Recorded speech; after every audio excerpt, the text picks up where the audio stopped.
Hey guys, tonight we slip into the soft whispering sands of the Silk Routes, where you're not just a traveler, you're a merchant, dust-caked and squinting under a pale desert dawn. Picture yourself swaying on a camel, the horizon stretching like a lazy yawn, endless dunes rolling under a sky blushing pink. The air's already warm, heavy with the scent of dry earth and camel breath. Yeah, it's as glamorous as it sounds. You're hauling silk, the ancient world's equivalent of gold, across a network of trails older than most cities. These routes, snaking from China to the Mediterranean, carried more than just goods. They carried ideas, stories, and the occasional bad decision. Spoiler, you probably won't survive this journey without a serious sunburn, or at least one questionable barter. So before you get comfortable, take a moment to like the video and subscribe, but only if you genuinely enjoy what I do here. Drop a comment with your location and local time. I'm curious where you're drifting off from tonight. Now, dim the lights, maybe turn on a fan for that soft background hum, and let's ease into tonight's journey together. You're waking up in the small caravan camp, the kind that pops up like a mirage and vanishes by noon. It's the 2nd century BCE, and you're somewhere west of Chang'an, the Han Dynasty's bustling capital. The air's crisp, but the sun's already hinting at the scorching day ahead. Your caravan's a motley crew, a dozen camels, a few grizzled traders, and you clutching a bundle of silk worth more than your life. The silk routes aren't one road, but a sprawling web of paths, some cutting through deserts, others climbing mountains, all risky in their own way. Historians peg the route's peak from around 200 BCE to 1450 CE, when silk spices and ideas flowed like rivers. You're on the Taklamakan Desert's edge, a place so dry it makes your throat itch. Just thinking about it, the name Taklamakan, some say, means go in, don't come out cheery. Right? Your job's simple, but brutal. Get the silk to the next oasis without losing it to bandits' heat or your own bad navigation. You roll out of your wool blanket, the ground still cool from the night. The camels are grumbling honestly.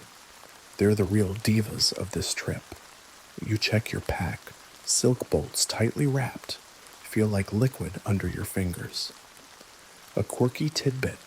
Silk was so valuable, Han emperors sometimes used it as currency, paying off nomadic tribes to avoid raids. Imagine bribing someone with a pile of fancy fabric talk about flexing. Historians still argue whether silk's high value came more from its rarity or the mystery of its production, closely guarded by the Chinese for centuries. You don't know how it's made yet, but you're about to learn one dusty step at a time. The camp stirs. Someone's brewing tea over a dung fire. Yep, that's the smell you're stuck with.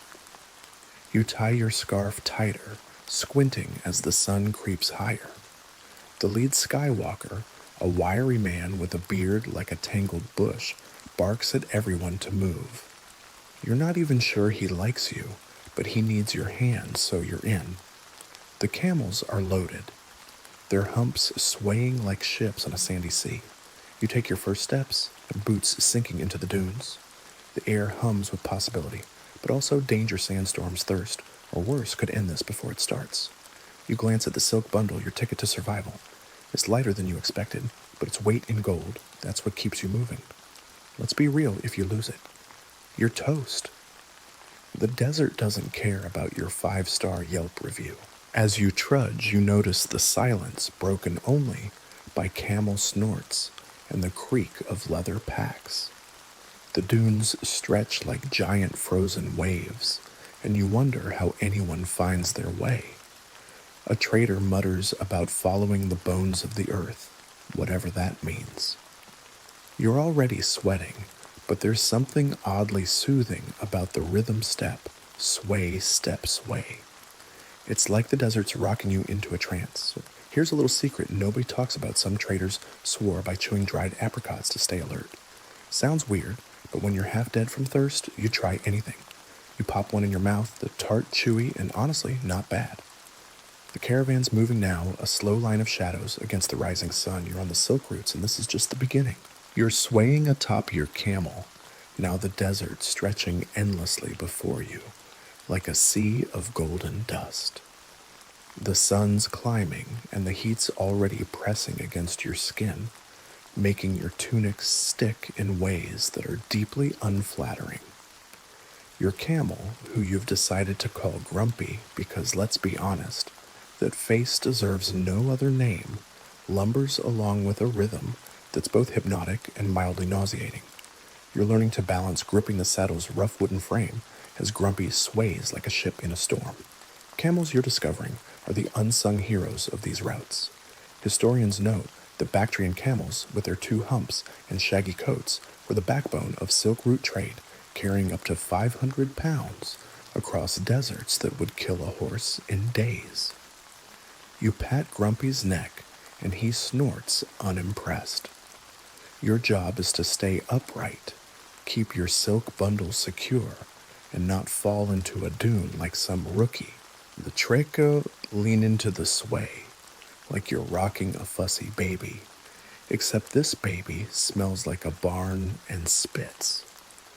A quirky tidbit, some traders tied bells to their camels' tails, believing the jingle warded off evil spirits. You hear a faint tinkle from Grumpy's tail, and you wonder if it's less about spirits and more about keeping track of this grumpy beast in a sandstorm. The caravan's pace is slow, deliberate like a heartbeat you can feel in your bones. You glance at the other traders, their faces half hidden by scarves, eyes squinting against the glare. The lead trader, that wiry guy with the beard like a bird's nest, shouts something about keeping the line tight.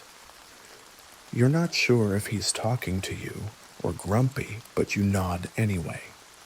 Historians still argue whether camel caravans followed strict hierarchies or just stumbled along in chaotic trust. Did the lead trader plan every step, or was it all improvisation?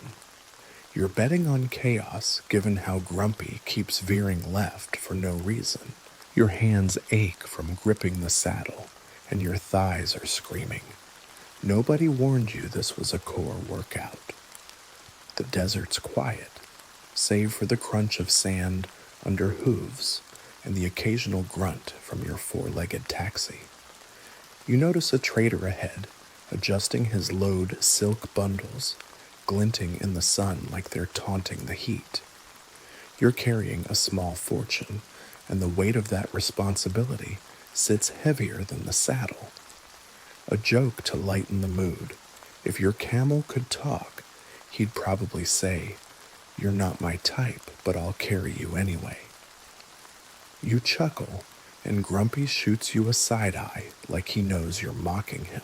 The horizon shimmers, and you're starting to feel the rhythm, not just of the camel, but of the route itself. It's a pulse, a flow of goods and dreams across a landscape that doesn't care if you make it. You remember that dried apricot from the camp, still in your pouch, tart and chewy. You pop another, the sweetness cutting through the dust in your mouth. It's a small comfort, but out here small is everything. The traders say you're a day from the next oasis, assuming Grumpy doesn't stage a sit-in. You adjust your scarf, wipe sweat from your brow, and lean forward. The silk routes aren't just about getting somewhere. They're about surviving the sway, one step at a time. You're trudging through the Taklamakan Desert now, the sun high and relentless, baking the sand into a shimmering haze. Your camel Grumpy plods along his swaying rhythm, lulling you into a half-daze, though you're still clutching the saddle like it's your only friend. The caravans strung out in a ragged line, and you've reached a small oasis, a speck of green that feels like a miracle after hours of gold and grit. Palm trees lean over a muddy pool, their fronds rustling in a faint breeze that smells of damp earth and hope. You slide off Grumpy legs wobbly and join the traders at the water's edge. This is no luxury resort. Think less tropical getaway, more survival pit stop. Oases like this were the Silk Route's beating heart, historians say, sustaining trade across deserts since at least the Han Dynasty's expansion around 200 BCE. Without these waterholes, you'd be a sun-bleached skeleton by now, your silk snatched by the wind. You dip your hands into the cool water, splashing your face, and it's like the desert's giving you a grudging high five, the quirky tidbit. Some oases had hidden underground channels called qanats, dug centuries ago, to funnel mountain water across the desert. You notice a stone-lined ditch nearby, water trickling like it's whispering secrets. Historians still argue whether these qanats were Persian or Chinese innovations. Nobody's sure who gets the bragging rights for keeping you alive today. The traders are sprawled out, some napping under date palms, others bartering dried figs for gossip. You catch a snippet about a lost caravan vanished in a sandstorm last season. The speaker, a toothless old man with a twinkle in his eye, claims the dunes swallowed their souls. You roll your eyes dramatic much, but the story sticks like sand in your boots. You're tempted to ask more, but Grumpy's chewing on a palm frond, and you're pretty sure that's not on the menu. You tug him away, muttering, "You're not a goat, buddy." The traders laugh, and you realize you're starting to fit in, sweaty scarf and all. You find a shady spot and unpack your water skin, sipping slowly to make it last. The oasis hums with life. A trader's kid chases a lizard. A camel farts loud enough to startle a horse, and you can't help but chuckle. Desert humor hits different.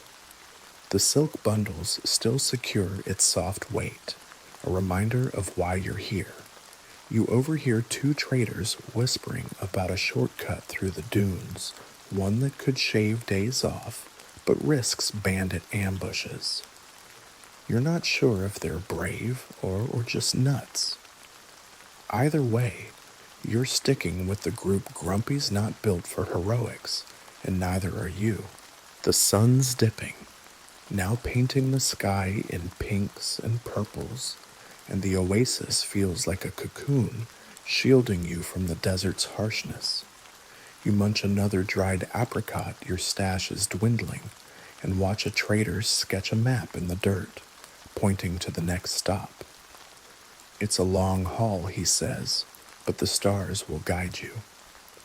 You glance up the first pinpricks of light, appearing, and feel a strange calm. This oasis, with its muddy water and nosy lizards, is keeping you going. You tie Grumpy to a palm, pat his dusty neck, and settle in for a quick nap. The Silk Route's wait for no one, but for now, you've got shade water and a moment to breathe. You're back on the Silk Routes, the oasis fading behind you, like a half-remembered dream, and the Taklamakan's dunes stretch out again relentless and golden. The sun's high, turning your scarf into a sweaty second skin, but you're in a bustling desert market, now a chaotic knot of tents and shouting traders. Camels grunt flies, buzz, and the air smells of dust, sweat, and something sweet, like overripe fruit. You're clutching your silk bundle, its smooth texture, a stark contrast to the rough chaos around you. Silk's the star here, and historians say it was China's greatest export, starting as early as the Han Dynasty, around 200 BCE, when it began flowing west to dazzle everyone from Parthian kings to Roman senators. You're standing by a merchant's stall, watching him unroll a bolt of silk, so fine it catches the light like water. You run your fingers over it, smooth, cool, almost alive. It's not just fabric, it's power wealth, a status symbol you can wear. The quirky tidbit. Some traders believed silk could ward off bad luck, sewing tiny scraps into their tunics for protection. You're tempted to try it, but Grumpy's nearby, chewing on someone's rope, and you're too busy yanking him back to play seamstress. "Focus, you overgrown rug," you mutter, and a passing trader snickers. The market's a sensory overload. Voices haggle in languages you half understand, offering jade spices or weirdly ostrich eggs. You spot a woman weaving silk on a small loom, her hands moving like a slow dance. She explains in broken words how silk comes from worms. You're not sure if she's pulling your leg, but the way she guards her loom makes you think there's truth in it. Historians still argue whether the Chinese deliberately spread false stories about silk's origins, like claiming it grew on trees, to keep its production a mystery. You're starting to see why silk's not just cloth, it's a secret worth more than gold. You barter for a water skin, trading a small silk scrap for it, your first deal, and you feel like a pro even if the trader's smirk says you overpaid. The market's alive with deals, but there's an undercurrent of tension. You overhear whispers about a caravan robbed last week, silk stolen under moonlight. You clutch your bundle tighter, eyeing every stranger like they're a bandit in disguise. A joke to ease the nerves. This market's so loud, even Grumpy's thinking about noise-canceling headphones. You pat his neck, dodging a half-hearted spit, and move through the crowd, silk in hand, heart pounding. The sun's dipping, casting long shadows over the stalls, and you're learning the market's rhythm. Loud, chaotic, but oddly soothing, like a lullaby with too many notes. You munch another dried apricot, your stash is dwindling, and watch a kid chase a runaway chicken through the crowd. The silk's weight feels heavier now, not physically, but with the stories it carries. You're not just a trader, you're part of something bigger, a thread in a vast web, stretching across continents. The market's closing up, and you need to rejoin the caravan. Grumpy's ready, or at least as ready as a camel with an attitude problem can be. You take one last look at the silk glinting in the fading light and head back to the dunes. You're back in the thick of the silk roads. The market's chaos fading behind you as the desert reclaims its quiet grip. The sun's a relentless weight on your shoulders, and Grumpy, your ever-charming camel, sways beneath you with a grunt that says he's over it. You're clutching your silk bundle, its cool smoothness a lifeline in this sea of sand. The caravan's moving west deeper into the Taklamakan, and you're learning the trader's secret code, not written, not spoken, but a subtle dance of gestures and glances that keeps deals flowing and trouble at bay. Historians point out that silk route merchants developed intricate systems of nonverbal communication, especially across language barriers, to trade goods like silk spices and jade from China to Persia and beyond. You watch the lead trader, that wiry guy with the beard like a bird's nest, flick his wrist in a quick circle, and another trader responds with a tilted head. It's like they're speaking in code, and you're the new kid trying to crack it. You try mimicking the wrist flick, and a nearby trader laughs, muttering something about newbies. The quirky tidbit some traders used, colored beads strung on their belts to signal trustworthiness, red for reliable, black for watch your back. You check your belt, no beads, just dust. Great. You're basically shouting, "I'm clueless" to everyone. The caravan's pace is steady, the dunes rolling past like waves frozen in time. You're getting better at balancing on Grumpy, though your thighs still ache, like you've run a marathon.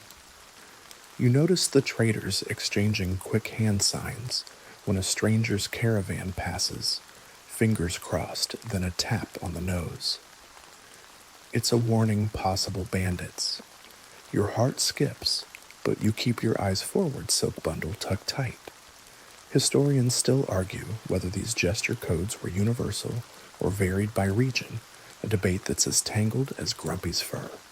Did every trader know the nose tap meant trouble, or was it just your crew's quirk? You're not sure, but you're watching everyone like a hawk now. A breeze kicks up. carrying the scent of dry earth and camel sweat, yep, still glamorous. You pop another dried apricot, the tartness grounding you as you try to decode the next signal. A trader points 2 fingers at the sky, then down, water ahead, a turn. You're guessing, and Grumpy's no help, just chewing cud like he's got all the answers. A joke to lighten the mood. If Grumpy could signal, he'd probably flash send help every 5 minutes. You chuckle, and he snorts like he's in on it. The caravan's a tight unit, and you're starting to feel part of it, even if you're still decoding the basics. The sun's dipping lower, painting the dunes in soft oranges, and you're getting the hang of this silent language. A trader tosses you a bead red thank goodness, and you tie it to your belt feeling oddly proud. You're not fluent in the code yet, but you're learning one gesture at a time. The silk's safe, the caravan's moving, and the desert's vast silence wraps around you like a blanket. You lean into Grumpy's sway eyes on the horizon for the next sign, a water hole, a camp, or maybe just another trader's cryptic nod. The silk roots are teaching you patience, and you're starting to think you might just survive this after all. You're swaying atop Grumpy now, the stars winking above in a sky so clear it feels like you could touch them. The night's chill is a relief after the day's heat, and you're learning to navigate by the heavens, just like the traders who've crossed these routes for centuries. The silk bundles tucked safely under your arm, its weight a quiet reminder of why you're out here squinting at constellations instead of snoring in a tent. The desert silence is almost eerie, broken only by Grumpy's occasional huff and the soft crunch of sand under hooves. Historians say Silk Route traders relied heavily on celestial navigation, using stars like the North Star and Orion to chart paths across featureless deserts, a skill honed since at least the Han Dynasty's trade boom around 200 BCE. You tilt your head back, trying to spot the patterns the lead trader pointed out earlier, a cluster shaped like a crooked arrow, another like a lopsided bowl. He called them sky roads, and you're starting to see why. The quirky tidbit, some traders believed certain stars were spirits of lost caravans guiding the living to safety. You glance at a bright star low on the horizon and wonder if it's watching out for you or just showing off. Grumpy snorts like he's skeptical too. The lead trader, that wiry guy with the beard, points to a faint constellation and grunts, "Keep it on your left." You nod, pretending you get it, but you're mostly hoping Grumpy's got a better sense of direction than you do. Historians still argue whether these star-based techniques were passed down through families or taught in makeshift desert schools. Did every trader know the crooked arrow meant west, or was it just your caravan's trick? You're not sure, but you're keeping that star in sight just in case. A joke to ease the tension. If you get lost, maybe Grumpy can text the stars for directions. You chuckle, and he flicks his tail unimpressed as ever. The caravan moves in a slow, swaying line, shadows blending into the dunes under moonlight. You're clutching a dried apricot. Your stash is dangerously low now, and its tartness keeps you alert as you scan the sky. The traders are quiet, their faces lit by starlight, and you notice one making a small offering, a pinch of salt tossed into the sand, muttering about star blessings. You're not sure if it's superstition or tradition, but you're tempted to toss an apricot for luck. The silk bundle feels heavier in the dark, like it's soaking up the night's secrets. You adjust it, checking the knots for the 100th time, and catch a trader's nod, red bead on his belt, so he's trustworthy. You're learning the code slowly. The air's getting colder, your breath visible in faint puffs, and the stars seem to hum with a rhythm that matches Grumpy's steps. You're starting to feel the desert's pulse, a mix of danger and calm that's oddly soothing. A distant howl, maybe a wolf, makes you tense, but the traders don't flinch, so you don't either. You lean into Grumpy's sway eyes, locked on that crooked arrow in the sky, and let the stars lead you forward. The silk roots are teaching you to trust the night, one twinkling step at a time. The stars are still winking above, but the night's chill is giving way to a creeping dawn that paints the dunes in soft grays. Grumpy's plodding along his swaying gait, as reliable as it is grumpy, and you're clutching your silk bundle like it's your ticket out of this endless sandpit. The caravan's tents moving quieter than usual, because word spread bandits lurk in these dunes, shadows that strike when you're too tired to notice. Historians note that banditry was a constant threat on the Silk Routes, with nomadic raiders targeting caravans for their silk and spices, especially in remote stretches, like this one documented as early as the Han Dynasty's trade logs. You're scanning the horizon, eyes stinging from dust and lack of sleep, looking for any sign of movement, a glint of metal, a puff of sand. The quirky tidbit. Some traders carried fake silk bundles, stuffed with rags to fool bandits, hoping they'd grab the decoy and run. You check your bundle, definitely the real deal, and wonder if you should have packed a dummy one. Grumpy snorts like he's judging your life choices, and you mutter, "Not helping, pal." The lead trader, that wiry bearded guy, signals with a low whistle, 2 short bursts, meaning stay sharp. You've picked up enough of the code by now to know it's not a drill. Your heart's pounding, but you keep your eyes on the dunes, spotting a shadow that might be a rock or not. Historians still argue whether bandits were organized gangs or just desperate nomads driven by hunger more than greed. Were they outlaws or opportunists? You don't care. You just want them to pick another caravan, a joke to calm your nerves. If bandits show up, maybe Grumpy's bad attitude will scare them off. You pat his neck, half expecting him to agree. The caravan tightens its formation camel so close, you can smell the guy next to you. Spoiler, it's not roses.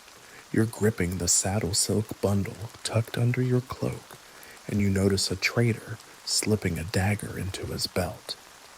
You've got a stick great for poking Grumpy, less great for a fight. The air's thick with tension, but the desert's still quiet, save for the soft crunch of hooves and your own ragged breathing. You pop a dried apricot, the last one, and chew slowly, savoring the tartness like it's your last meal. The stars are fading now, and the first rays of sun glint off the sand, making every shadow look like a threat. You remember that oasis from a few days back, its cool water and whispering palms, and wish you were still there. But the Silk Roads don't wait, and neither do bandits. The lead trader signals again one long whistle, meaning all clear for now. You exhale, shoulders loosening, but you're still watching the dunes. The silk's safe. Grumpy's still grumpy, and you're still moving. The desert's teaching you to stay alert, to trust your instincts, and maybe to pack a better weapon next time. For now, you lean into Grumpy's sway eyes on the horizon, ready for whatever's hiding in the next shadow. The campfire's embers are long gone, and the sun's dipping low, now painting the sky in fiery oranges that make the sand glow like embers. The bandit scare's behind you for now, and the caravan's settled into a makeshift camp, a circle of tents around a crackling campfire. You're starving the desert's dry air, sucking every ounce of energy from you, and the smell of spiced meat sizzling over the flames is practically hypnotic. You're handed a wooden bowl filled with a steaming mix of millet porridge, dried mutton, and a pinch of cumin that hits your nose like a warm hug. You scoop a bite, and it's chewy spicy and just greasy enough to feel indulgent. The quirky tidbit: some traders swore by adding crushed locusts for extra crunch protein, desert style. You check your bowl, relieved to see no buggy bits, and mutter to Grumpy, "You'd probably eat it, wouldn't you?" He flicks his tail, unimpressed. The campfire's glow lights up the traders' faces, and you notice the lead trader passing around a skin of fermented mare's milk, kind of like the desert's version of happy hour. You take a sip, and it's sour fizzy, and definitely an acquired taste. Historians still argue whether these shared meals were just about survival or a way to build trust among strangers on the routes. Did the cumin and conversation keep the caravan together, or was it just hunger? You're leaning toward hunger, but the way the traders laugh and swap stories makes you wonder. A joke to lighten the mood. This porridge is so spicy it could wake Grumpy from his eternal grump. You're sitting cross-legged on a wool blanket, the fire's warmth cutting through the night's chill. A trader starts humming a low tune that feels older than the dunes, and you're lulled by the rhythm of crackling wood and soft voices. You remember the oasis, its cool water, and realize how much you miss it. Already, though you're not missing the lizard that chased you there.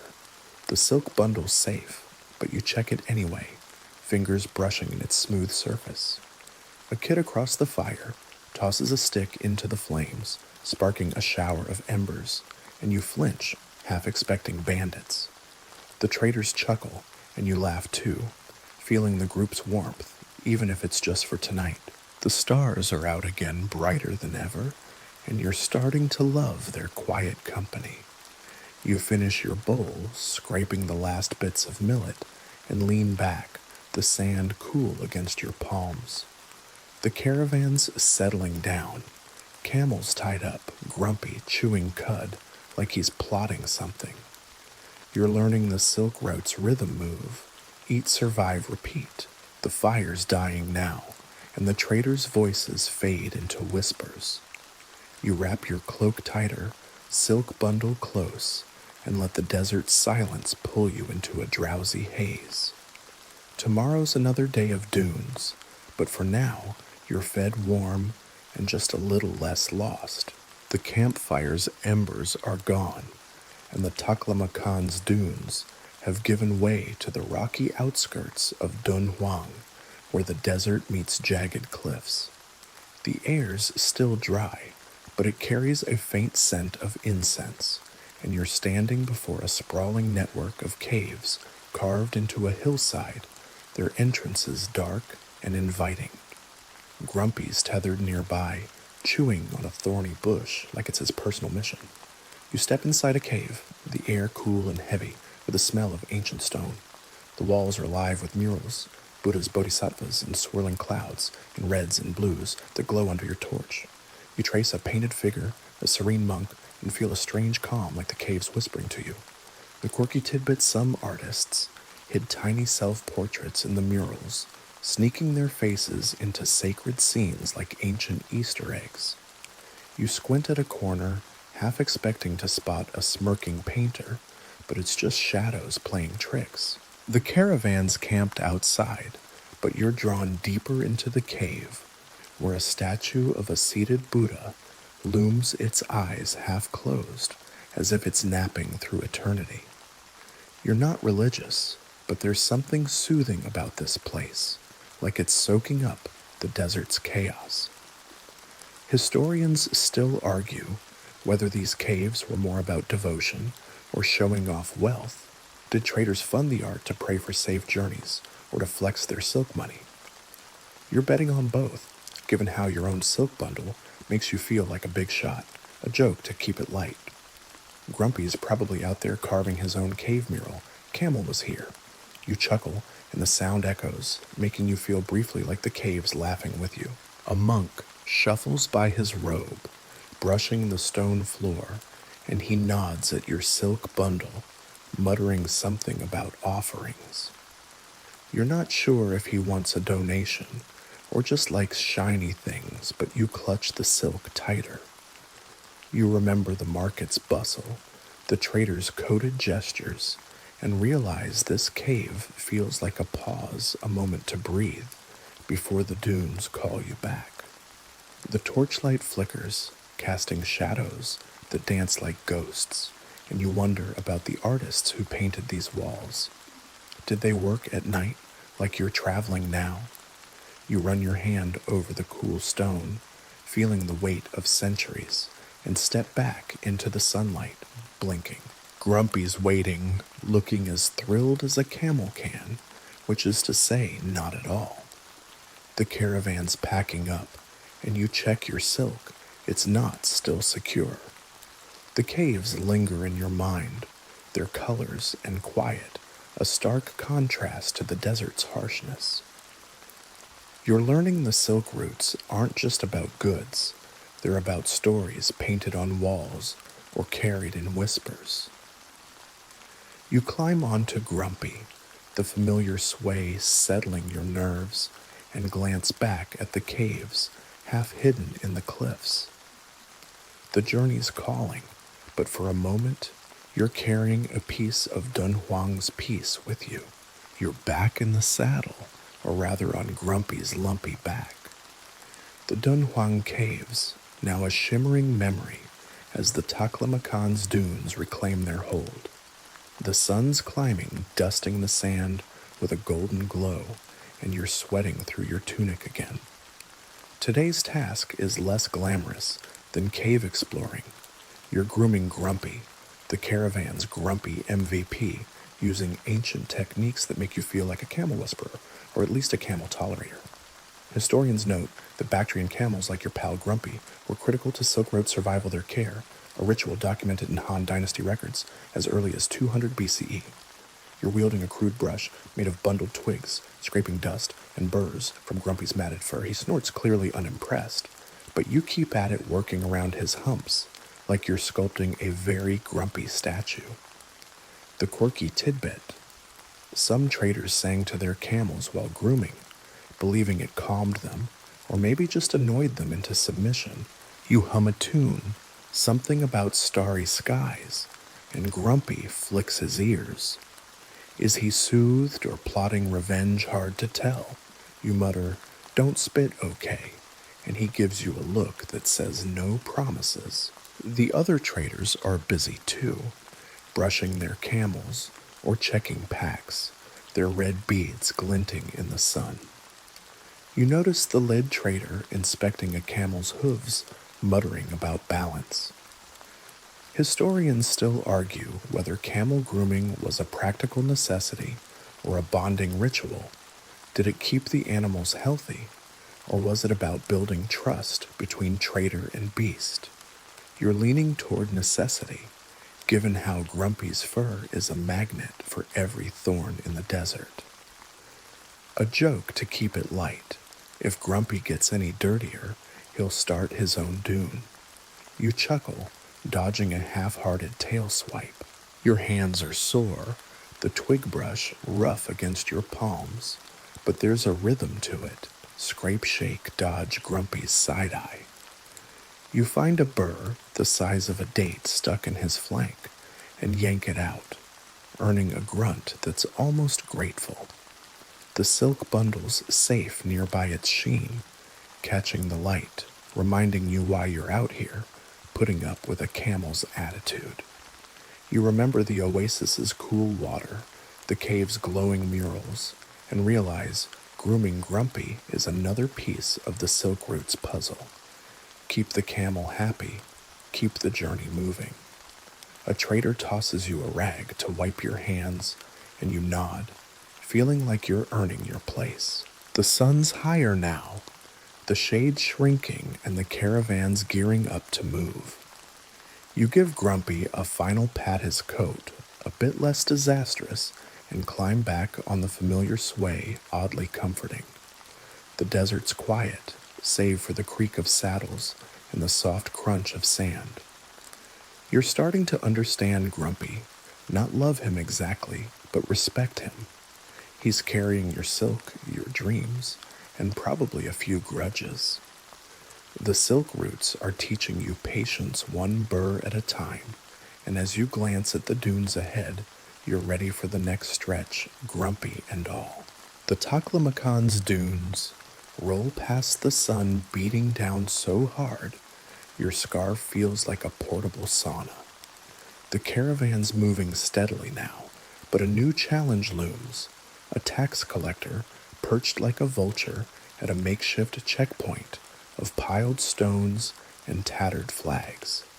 He's a wiry man with a grin that screams, "I'm about to ruin your day," and you're about to negotiate your way through his greedy paws to keep your silk bundle safe.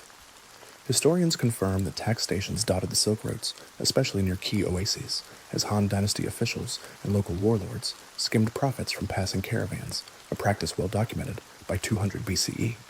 You slide off Grumpy, who snorts like he's glad to see you suffer, and approach the collector. He's eyeing your silk bundle like it's a feast demanding a cut cash goods, or both.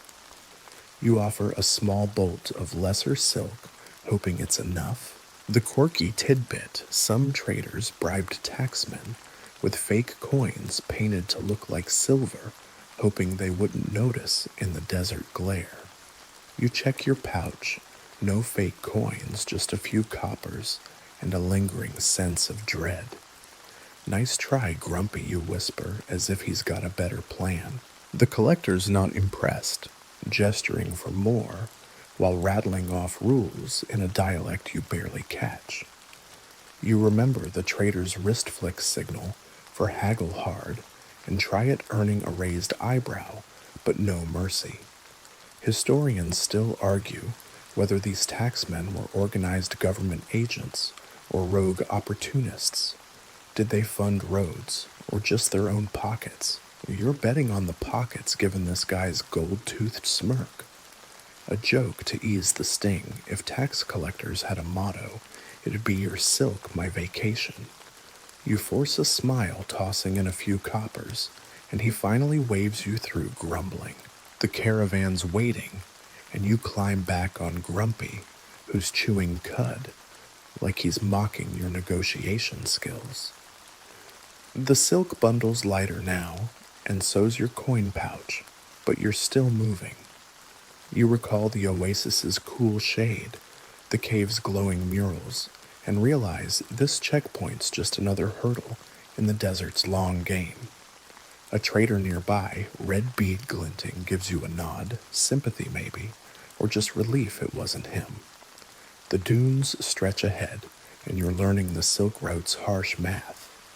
Every deal costs something, whether it's silk coins or your pride. You pop a phantom apricot, you're out, but the memory of its tartness keeps you grounded. The sun's climbing higher, and the caravan's rhythm pulls you forward. Grumpy's sway a grudging comfort. You're starting to see the taxman's game as part of the deal pay-up move on survive. The desert doesn't care about your wallet, and neither does the lead trader, who's signaling to pick up the pace. You adjust your silk bundle, check the knots, and lean into the journey. The silk routes are teaching you to negotiate, not just with taxmen, but with the desert itself, one dusty step at a time. The tax collector's checkpoint fades into the dunes, the sun now a blazing tyrant overhead, turning your tunic into a sweaty second skin. The caravan's trudging toward a trading post, a cluster of mud brick stalls where the air hums with haggling and the clink of scales. You're here to weigh your silk bundle against gold, to feel its value in your hands, and to learn why this shimmering cloth is worth more than most people's lives. Historians note that silk was often more valuable than gold by weight on the silk routes, a fact recorded in Han Dynasty trade logs around 200 BCE, with one bolt sometimes equaling a year's wages for a skilled artisan. You slide off Grumpy, who snorts like he's annoyed you're still employed, and approach a merchant's stall.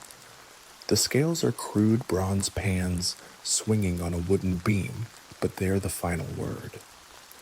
You lay your silk bundle down its sheen, catching the light, and the merchant piles gold nuggets opposite each clink, making your heart race. The quirky tidbit.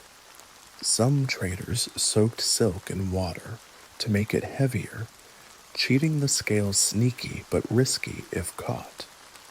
You check your bundle dry as the desert, no tricks here, and mutter to Grumpy, "We're playing fair, unlike you with that bush you ate." The merchant's eyes narrow, adjusting the gold until the scales balance. You're mesmerized, realizing your bundle's worth enough to buy a small herd of Grumpies. Historians still argue whether silk's value came from its scarcity or the labor behind it. Did its price soar because of the worm's secret or the long journey west? You're betting on both, feeling the bundle's weight in a new way. A joke to lighten the mood. This silk's so pricey, even Grumpy's jealous of its VIP status. You chuckle, and he flicks his tail, probably plotting to chew your profits. The trading post buzzes with activity traders, barter jade for spices. A kid chases a stray goat, and the air smells of dust and greed. You remember the taxman's smirk, the cave's glowing murals, and realize every stop on the silk routes adds another layer to this journey. A trader with a red bead nods at you, approving your deal, and you feel a flicker of pride you're not just a rookie anymore. The merchant hands you a small pouch of gold, heavy and warm, and you tuck it away, silk bundle still yours for the next leg. You're learning the math of the desert silk equals power, but only if you keep it moving. The sun's dipping, casting long shadows over the stalls, and the caravans ready to roll. You climb onto Grumpy, his familiar sway oddly comforting, despite his attitude. The gold clinks softly in your pouch, a reminder of the silk's worth, and you check the bundle's knots one more time. The silk roots are teaching you value, not just in gold, but in the trust, the hustle, and the sheer will to keep going. You glance at the dunes ahead, the horizon glowing like molten metal, and lean into the journey one precious step at a time.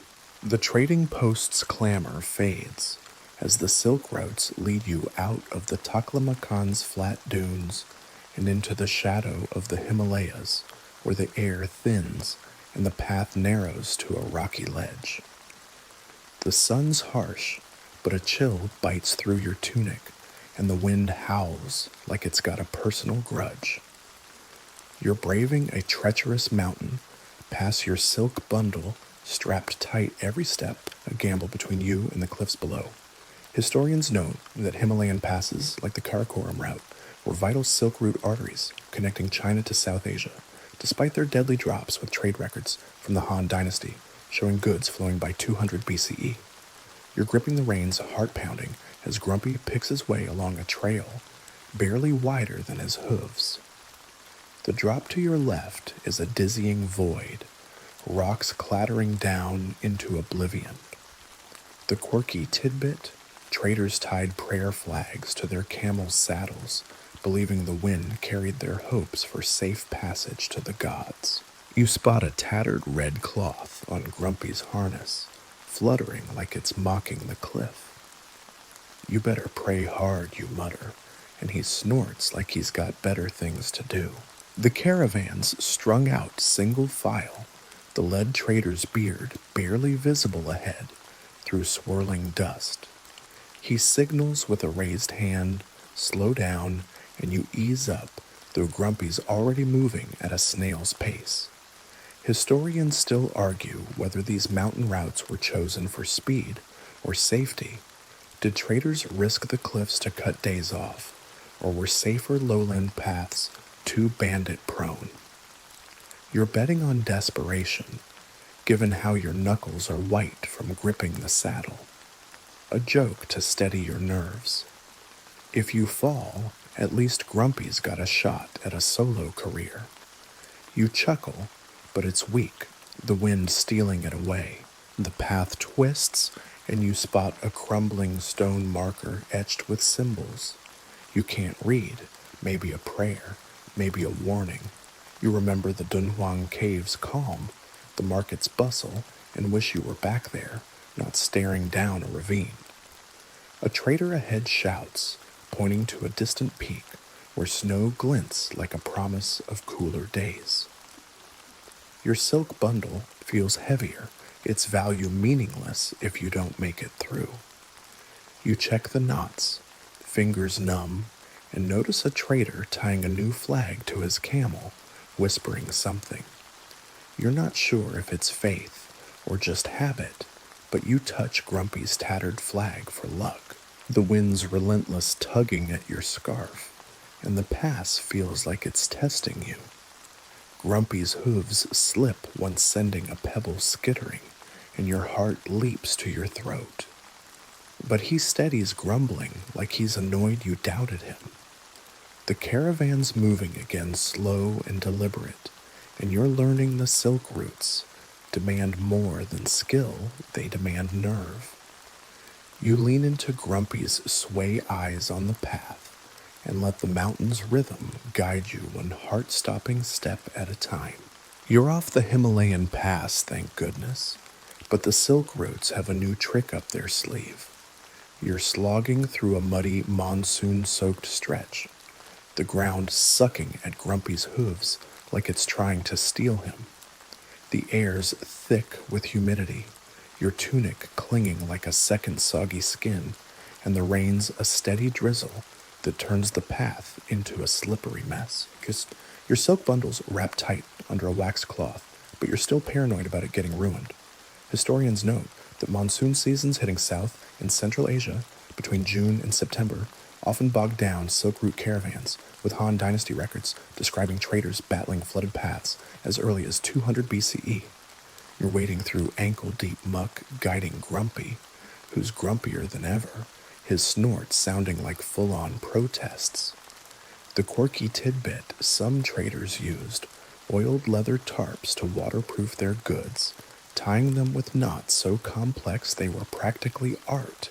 You check your bundles covering a clumsy knot job, compared to the pros, and mutter, "Don't let me down, tarp." Grumpy flicks his tail, splashing you with mud classic. The caravan's a muddy mess, camels slipping, traders cursing in languages you half recognize. The lead trader, his beard now a soggy mop, signals to keep moving, but it's slow going. Historians still argue whether traders timed their journeys to avoid monsoons, or just powered through gambling with their goods. You're betting on stubbornness, given how your caravan's trudging on despite the deluge, a joke to lighten the slog. If Grumpy slips again, you're signing him up for mud wrestling. You chuckle, wiping rain from your eyes, but he just glares like he's plotting to ditch you in the next puddle. The rain's relentless, turning the path into a river of sludge, and you're soaked to the bone, your boots squelching with every step. You remember the monsoon's slog, the Himalayan pass's terror, and wish you were anywhere but here. A trader ahead ties a rope between camels to keep the line steady, and you follow suit, looping a cord around Grumpy's saddle. He doesn't love it, but neither do you. The silk bundle's safe for now, but every splash makes you wince. Water and silk don't mix. A trader with a red bead tosses you a rag to wipe your face, and you nod grateful for the small kindness in this soggy nightmare. The path dips, and you spot a swollen stream ahead its current, fast enough to make you nervous. The lead trader's shouting instructions, but the rain drowns him out. You're learning the silk routes, Demand flexibility sand, one day mud the next. You guide Grumpy carefully, his hooves sinking but steady, and feel a flicker of pride. You're not just surviving, you're keeping up. The monsoon's a beast, but so's the caravan, and as you slog forward, silk secure, you're starting to think you might just outlast this downpour. You're finally out of the monsoon's muddy clutches. The rain now a faint drizzle, as the silk routes lead you to a caravanserai, a sprawling roadside inn that's half fortress, half chaos. The air smells of wet stone and roasting meat, and the courtyard buzzes with traders' camels and stray dogs sniffing for scraps. You're bone tired, sliding off Grumpy's back, your legs wobbling like they've forgotten how to stand. Your silk bundles still dry, thanks to that waxed tarp, and you're ready to collapse in a corner of this dusty haven. Historians say caravanserais were the silk route's lifelines, built every 20-30 miles by the Han Dynasty and local rulers to shelter traders with records dating back to 200 BCE. You step into the courtyard where mud brick walls block the wind and a fire pit glows, casting shadows on weathered faces. You find a spot on a straw mat, the ground hard but welcome after Grumpy's sway. The quirky tidbit, some caravanserais had secret rooms for hiding valuables, tucked behind false walls to foil nosy thieves.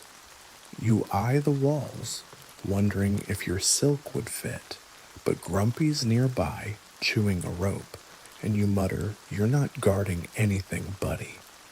He snorts like he's offended by the suggestion.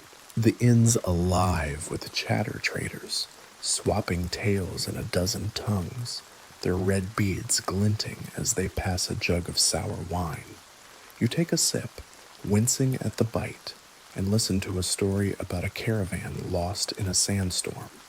The teller, a grizzled woman with a scar across her cheek, claims the wind still carries their cries. Spooky, but you're too tired to care. Historians still argue whether caravanserais were safe havens or bandit magnets. Did they protect traders or just make them easy targets?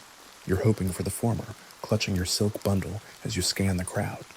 A joke to ease the mood. This place is so loud, even Grumpy's thinking about earplugs. You chuckle, and he flicks his tail, unimpressed.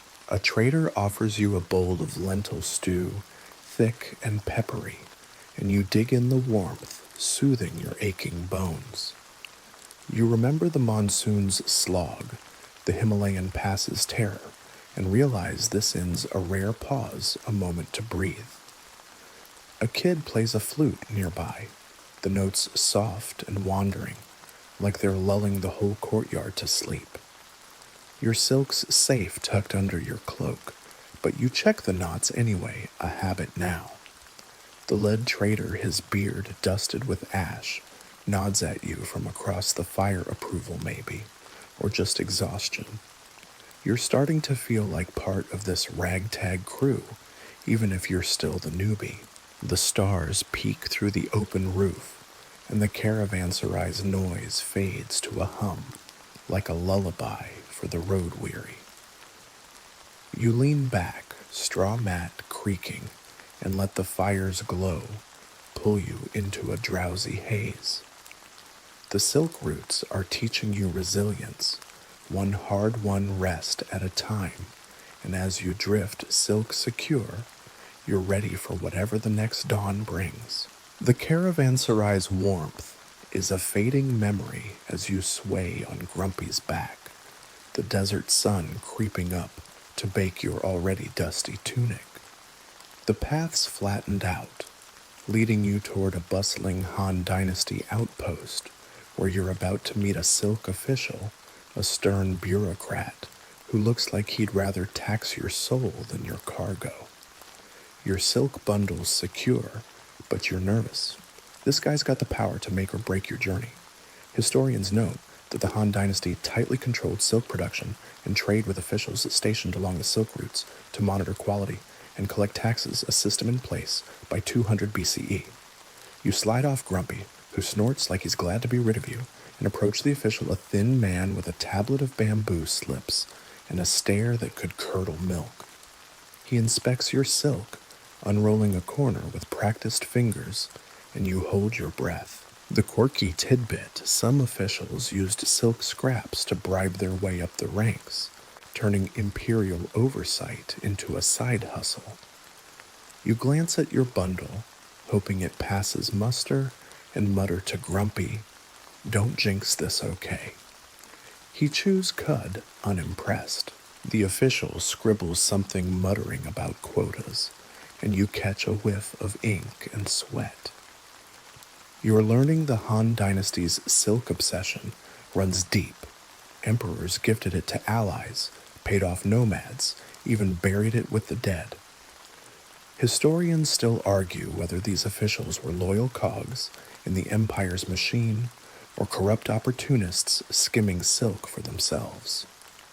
You're betting on a bit of both, given the way this guy's eyeing your bundle like it's his retirement fund. A joke to ease the tension: if Grumpy were an official, he'd tax you for breathing his air. You stifle a laugh, and the official glares, making you stand straighter.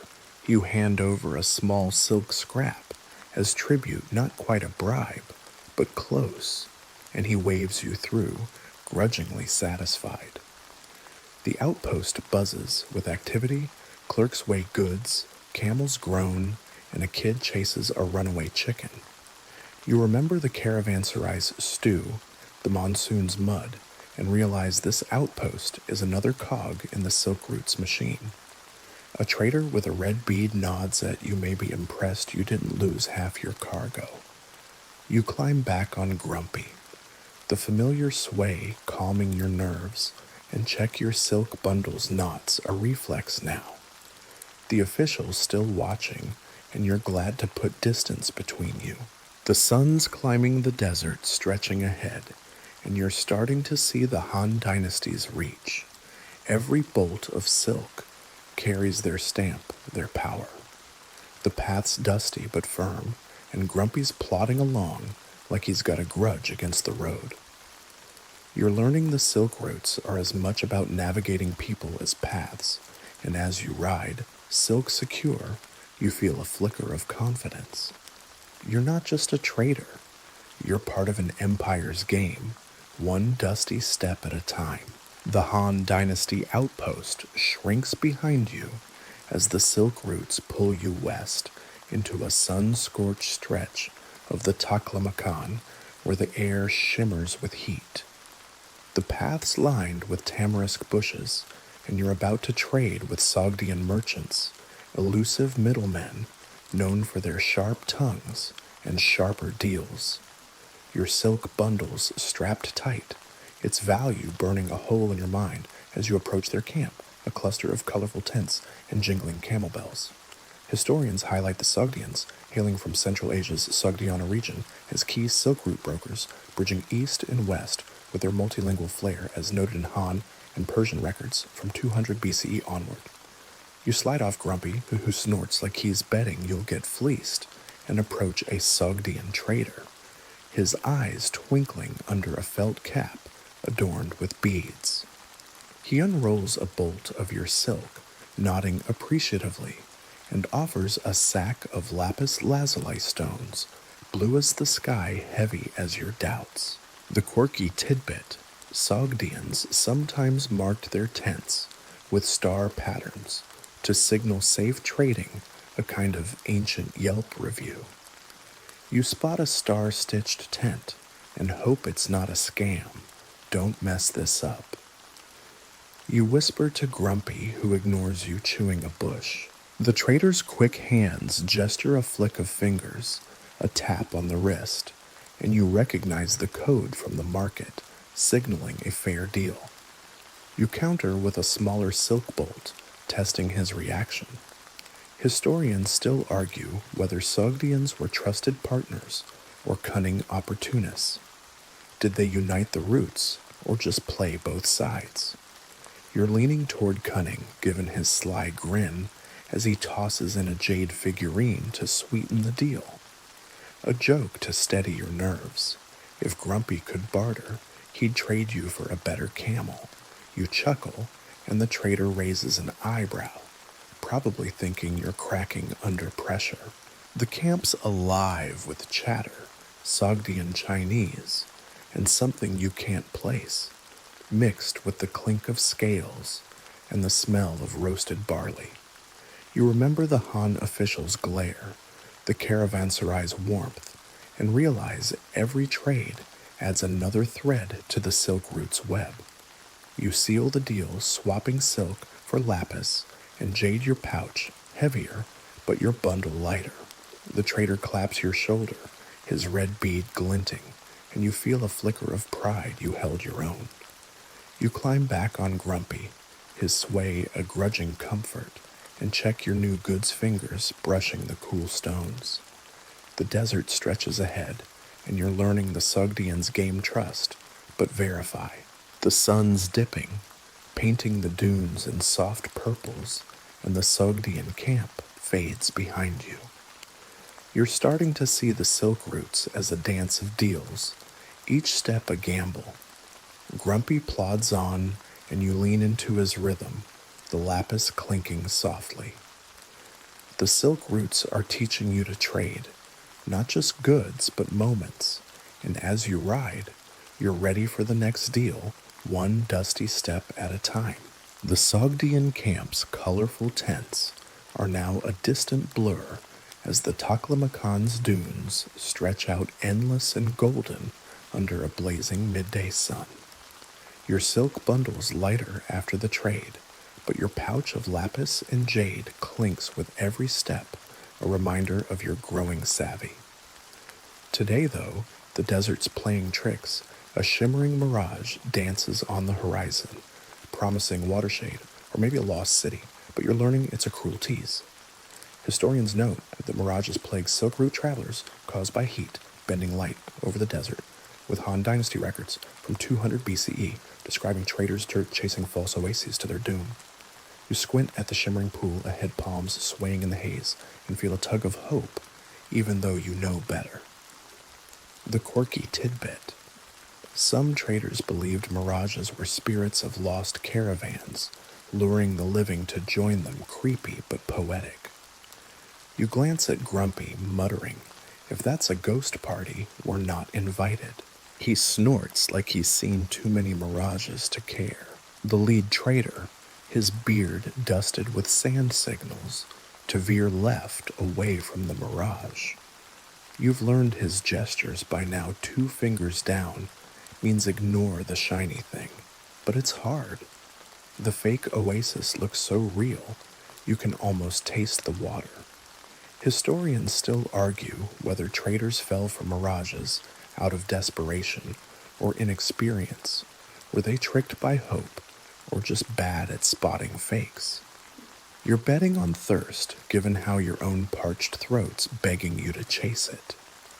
A joke to keep it light. If Grumpy sees a mirage, he'd probably demand a refund from the desert. You chuckle, patting his neck, and he flicks his tail unimpressed. The caravan's pace slows everyone wary of the heat, and the mirages pull. You check your water skin half empty and sip sparingly the warm liquid, barely cutting the dryness. You remember the caravanserai's stew, the Sogdian's sly grin, and realize the silk routes are as much about what you don't see as what you do. A trader with a red bead mutters something about sky water, pointing to the mirage, and you nod, pretending you get it. Your silk bundle's safe, its waxed tarp holding up, but you check the knots anyway, fingers brushing the lapis pouch for luck. The mirage shimmers taunting, and you force your eyes to the dunes instead. The sun's relentless, but the horizon's clearing the mirage, fading like a bad dream. Grumpy plods on his hooves, kicking up sand, and you're starting to trust his stubborn sense of direction. The silk routes are teaching you to see through illusions, to focus on the real silk sand and the next step. You lean into his sway, the desert's heat wrapping around you like a heavy blanket, and keep moving one dusty, mirage-free step at a time. The mirage's false promise fades behind you as the Taklamakan's dunes give way to a rocky plain dotted with scrub and the faint hum of chanting. The air carries a whiff of incense, and you spot a group of Buddhist monks, their saffron robes glowing against the gray earth. You slide off Grumpy, tying him to a scraggly tree, and join the monks by a small fire. One with a shaved head and calm eyes offers you tea bitter but warm and starts talking about silk as a gift to monasteries used for robes and offerings. The quirky tidbit, monks sometimes dyed silk with saffron to mimic their robes, believing it carried blessings. You glance at your bundle, wondering if it's secretly holy, and mutter to Grumpy, "You're not getting a saffron makeover." He chews a twig, unimpressed. The monk's voice is soft, almost hypnotic, weaving stories of silk traveling from Chinese looms to Indian temples. You're lulled by the rhythm, picturing robes fluttering in distant shrines. Historians still argue whether monks were key to silk spread or just lucky hitchhikers. Did their teachings boost trade, or were they piggybacking on merchants' routes? You're leaning toward both, given how this monk's words make your silk feel like more than just cargo. A joke to keep it light. If Grumpy were a monk, his mantra would be more cud less work. You chuckle, and the monk smiles like he's used to weird traders. The caravans camped nearby, and you hear the lead trader's whistle, signaling a short rest. You sip the tea, its warmth cutting through the desert's lingering heat, and listen as the monk describes silk's journey west, carried by believers and bartered for scrolls. You remember the Sogdian's lapis, the caravanserai's stew, and realize the silk routes are a web of stories, not just goods. Your silk bundle's safe, but you check it anyway, fingers brushing the tarp. A younger monk offers you a prayer bead, and you tuck it into your pouch next to the lapis, feeling oddly grounded. The fire crackles, and the monk's chants blend with the wind, pulling you into a drowsy haze. The sun's dipping, casting long shadows, and the monk's tales linger like the incense in the air. You climb back on Grumpy, his sway familiar now, and glance at the saffron-robed figures fading behind you. The silk routes are teaching you that trade isn't just about profit, it's about carrying ideas one story at a time. You lean into the rhythm silk, secure, and let the desert guide you forward, ready for the next tale. The monk's chants fade into the Taklamakan's dusty silence as the silk routes stretch west toward a bustling trade hub where the air hums with the clatter of carts and the scent of exotic spices. The sun's high, baking your scarf into a sweaty bandana, and you're learning why Romans far across the world craved the silk you're hauling. Historians note that by the 1st century BCE, Roman elites were wild for Chinese silk, with records from Pliny the Elder describing it as a costly import that drained Rome's coffers, though trade was active even earlier through intermediaries. You slide off Grumpy, who snorts like he's tired of your daydreams, and weave through a market stall where a trader boasts about Roman buyers. He unrolls a silk bolt, its sheen dazzling, and claims it'll fetch a fortune in Rome for togas or curtains. The quirky tidbit Romans sometimes unraveled silk to reweave it into gauzy fabrics, thinking it was woven air. You touch your bundle, imagining it as a Roman's flex, and mutter to Grumpy, "You're not airy enough for Rome." He flicks his tail, unimpressed. The market's a whirlwind. Merchants shout in Persian Greek, and something that might be Latin, offering glass beads for your silk. You're tempted, but you know its value a single bolt could buy a Roman villa. Historians still argue whether Rome's silk craze was about status or practicality. Did they love it for its beauty or its lightweight warmth? You're betting on vanity, given the trader's smug grin as he describes senators flaunting silk robes. A joke to keep it light. If Grumpy wore silk, he'd demand a Roman parade. You chuckle, dodging a stray goat weaving through the crowd. You barter for a water skin, trading a tiny silk scrap. Your skills are sharper now, thanks to the Sogdians. The trader Redbead glinting nods approval, and you feel like you're finally getting the hang of this.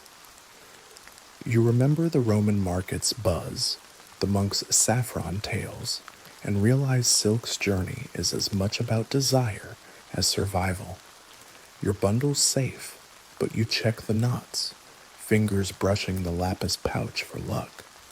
The market's noise wraps around you, a chaotic lullaby of clinking coins and haggling voices, and you're starting to see why Rome's hooked silk's not just cloth, it's a dream.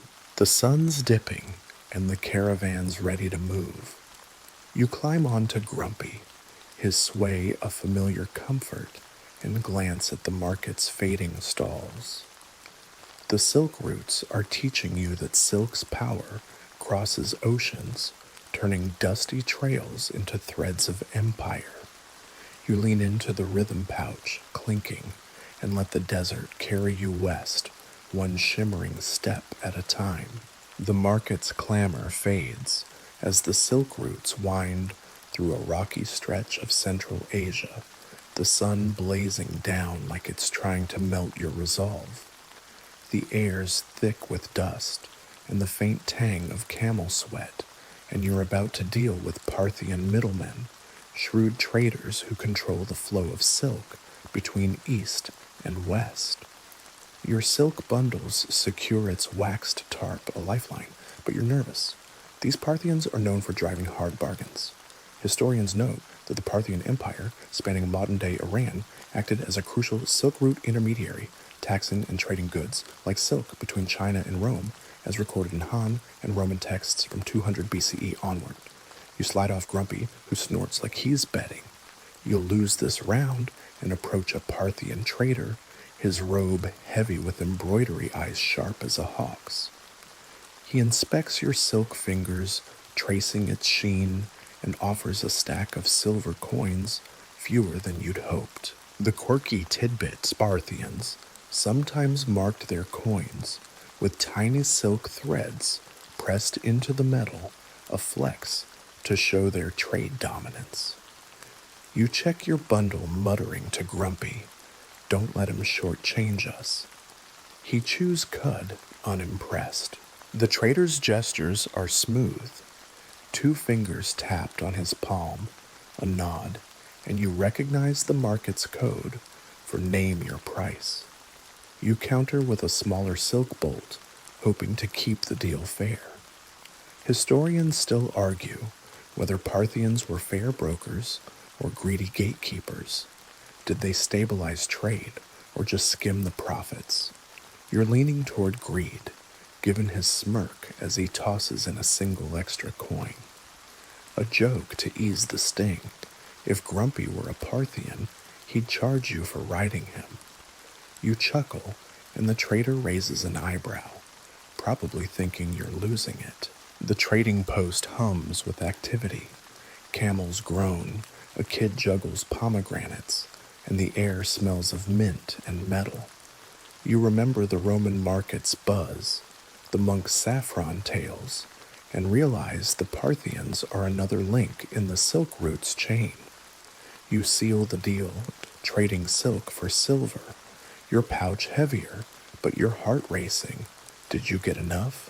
The trader Redbead glinting claps your shoulder, and you feel a flicker of pride. You climb back on Grumpy, his sway grounding you, and check your bundle's knots, fingers brushing the silver coins. The desert stretches ahead, and you're learning the Parthians' game. Every deal's a test, and you're passing barely. The sun's dipping, casting long shadows, and the caravans moving again. You're starting to see the silk routes as a web of power, with Parthians pulling strings you can't quite see. Grumpy plods on, and you lean into his rhythm, the coin's soft clink, a reminder of your growing skill. The silk routes are teaching you to play the long game, one dusty deal at a time. The Parthian trader's silver coins clink in your pouch as the silk routes lead you through a desolate stretch of the Taklamakan, where the dunes give way to cracked earth and crumbling ruins. The sun's a harsh overseer, baking your scarf into a dusty rag, and you've stumbled upon a forgotten outpost, half-buried walls, and shattered pots that whisper of a time when this was a bustling stop. Historians say abandoned outposts like this one dotted the Silk Roads, built by Han Dynasty garrisons or local tribes to guard trade paths, with some dating back to 200 BCE before being swallowed by the desert. You slide off Grumpy, who snorts like he's annoyed you're playing archaeologist, and step into the ruins, sand crunching under your boots. You spot a broken clay tablet etched with faded symbols, maybe a trade log, maybe a prayer. The quirky tidbit. Some outposts had hidden cellars where traders stashed goods to avoid taxes sealed with clay to fool inspectors.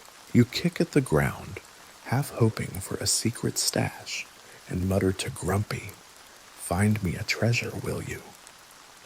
He chews a dry weed, unimpressed. The caravans paused traders, poking around the ruins, their red beads glinting as they sift through debris. You find a shard of pottery painted with a camel, Grumpy's ancestor maybe, and tuck it into your pouch, a souvenir from a lost world. Historians still argue whether these outposts fell to bandit sandstorms, or just time where they abandoned for safety, or because trade routes shifted. You're betting on the desert given how it's reclaiming this place, sand creeping over the walls like a slow tide. A joke to lighten the mood. If Grumpy lived here, he'd be mayor of Grumpville by now. You chuckle, and he flicks his tail like he's heard better. The air's heavy with dust and memory, and you imagine traders like you resting here, their silk bundles stacked under starlight. You remember the Parthians' sly deal the monk's saffron tales, and realize this outpost is another thread in the Silk Routes tapestry. Your bundle's safe, but you check the knot's fingers, brushing the lapis and silver in your pouch. A trader calls out, pointing to a faded mural of a caravan, and you feel a pang. This could be your crew, forgotten in a century. The sun's dipping, and the lead trader's whistle signals it's time to move. You climb back on Grumpy, his sway a familiar comfort, and glance back at the ruins, half expecting them to vanish. The desert stretches ahead. The outpost, fading like a dream, and you're learning the Silk Routes carry more than goods. They carry echoes of those who came before. You lean into Grumpy's rhythm, the ruin's silence lingering in your mind, and keep moving one dusty, ghostly step at a time. The forgotten outpost's crumbling walls are now a dusty memory as the Silk Routes pull you deeper into the Taklamakan, where the sun scorches your scarf and the air smells of dry earth and secrets. You're about to learn the closely guarded mysteries of silk production, whispered only in fragments by traders and artisans. Your silk bundle, snug under its tarp, feels heavier with the weight of its hidden origins. Historians confirm that the Han Dynasty kept silk production a state secret, with sericulture, the art of harvesting silk from worms guarded under penalty of death, as noted in records from 200 BCE. You're camped near a small settlement where a grizzled artisan, his hands stained with mulberry juice, lets you in on the basics. He points to a basket of silkworms, tiny white creatures munching leaves, and explains how their cocoons are spun into thread. Your stunned worms made your bundle. The quirky tidbit: some artisans claimed silkworms sang at night, a faint hum to guide their spinning, though you're betting it's just the wind. You glance at Grumpy, muttering, "You're not singing anything, are you?" He snorts, chewing a twig like it's his job. The artisan unravels a cocoon, pulling a thread so fine it gleams like moonlight, and you're mesmerized by the process: boiling, spinning, weaving. Historians still argue whether China's secrecy was about profit or pride. Did they hide sericulture to keep prices high or to flex their cultural edge? You're leaning toward both, given how the artisan guards his basket like it's gold. A joke to keep it light: if Grumpy were a silkworm, he'd spin a blanket of complaints. You chuckle, and the artisan grins, probably thinking you're daft, but harmless. The camp's quiet, save for the crackle of a fire and the soft chatter of traders swapping tales. You remember the outpost's faded mural, the Parthians' coins, and realize silk's mystery is what fuels the silk root's pulse. Your bundle's safe, but you check the knot's fingers brushing the lapis and silver in your pouch. A trader with a red bead offers you a sip of mulberry wine tart, like those apricots you miss, and you sip, feeling the journey's weight. The artisan's still talking about worms and looms, and you're lulled by his voice, the desert's silence wrapping around you like a cocoon. The sun's dipping, casting long shadows, and the caravan's ready to move again. You climb onto Grumpy, his sway a grudging comfort, and glance back at the settlement, where silkworms hum their secret song. The silk roots are teaching you that every thread has a story, and as you ride silk secure, you're weaving your own one dusty step at a time. The silkworm settlement's whispers fade as the silk roots stretch toward a vibrant trading hub where the desert meets a patchwork of cultures. The sun's softer, now painting the sky in pinks and golds, and the air hums with language's spices and the clatter of carts. You're witnessing the blending of worlds: Chinese silk, Indian spices, Persian rugs, all mingling in a market that feels like the end of one journey and the start of another. Historians note that the silk routes were a cultural melting pot, with trade hubs like Samarkand or Kashgar fostering exchanges of goods, ideas, and traditions as recorded in the Han Dynasty and Persian texts from 200 BCE onward. You slide off Grumpy, who snorts like he's over the multicultural vibe, and weave through stalls where traders swap silk for saffron jade for glass.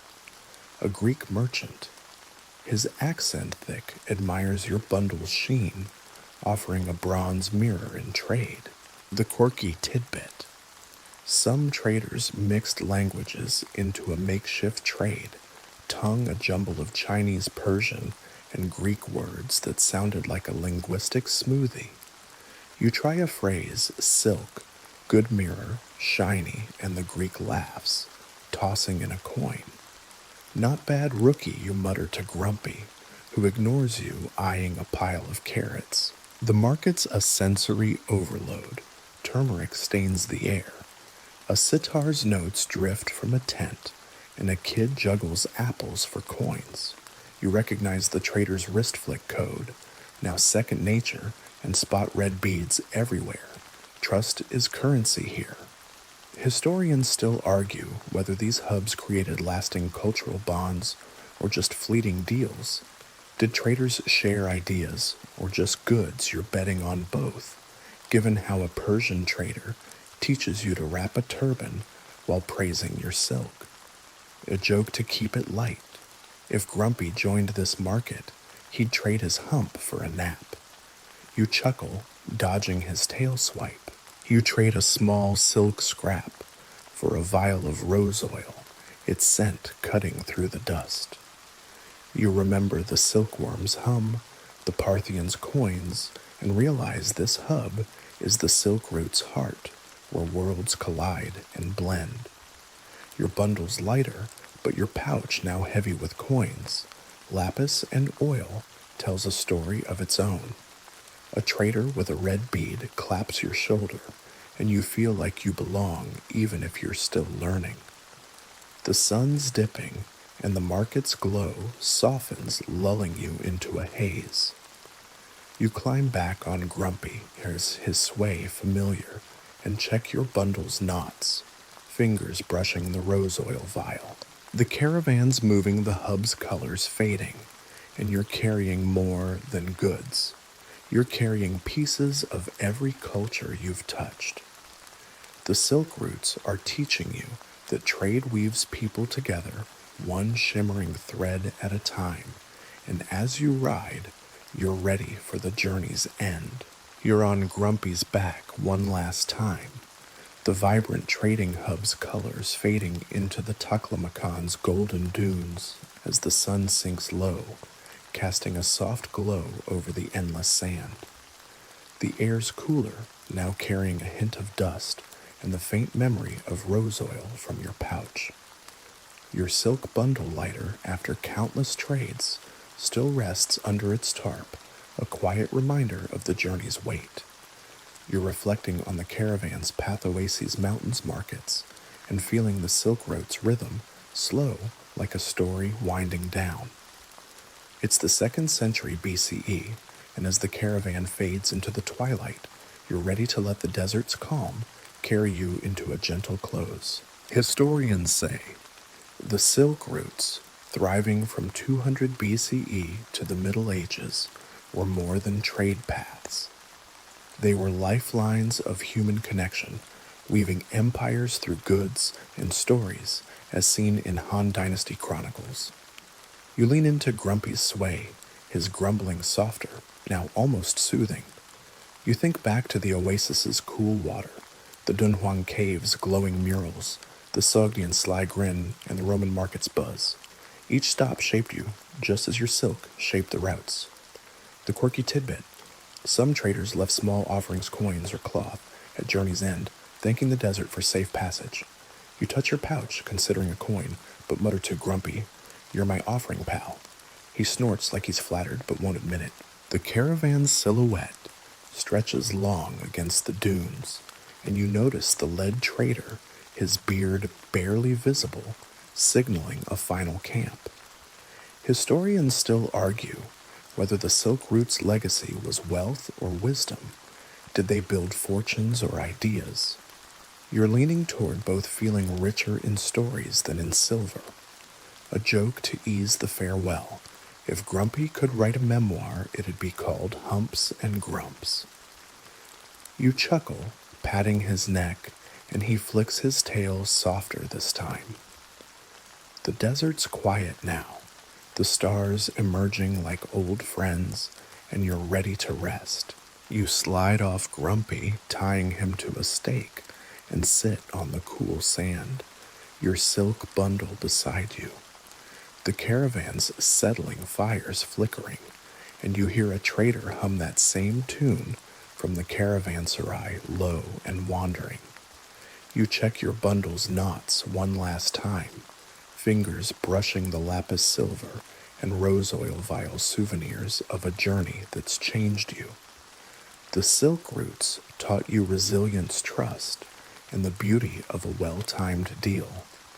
As the sky darkens, you feel the desert's pulse, slow wrapping you in its vast, quiet embrace. Now, let the journey slip away like sand through your fingers, soft and fleeting. The dunes stretch endlessly, their curves glowing under a velvet sky, stars twinkling like whispers of forgotten traders. Your silk bundle rests beside you, its sheen faded, but its story alive, carrying the weight of oases, mountains, and markets. Grumpy's nearby, his breathing slow, a gentle rhythm that matches the desert's hush. The air's cool, brushing your skin like a sigh, and the campfire's embers glow faintly, casting a warm, sleepy light. You're safe here, wrapped in the Silk Route's quiet legacy, where every step was a thread in a tapestry of dreams. Let your eyes grow heavy, your thoughts drift like clouds, and sink into the desert's embrace, where the stars keep watch and the sand hums a lullaby. Sleep now carried by the roots' gentle sway into a world of soft, endless calm.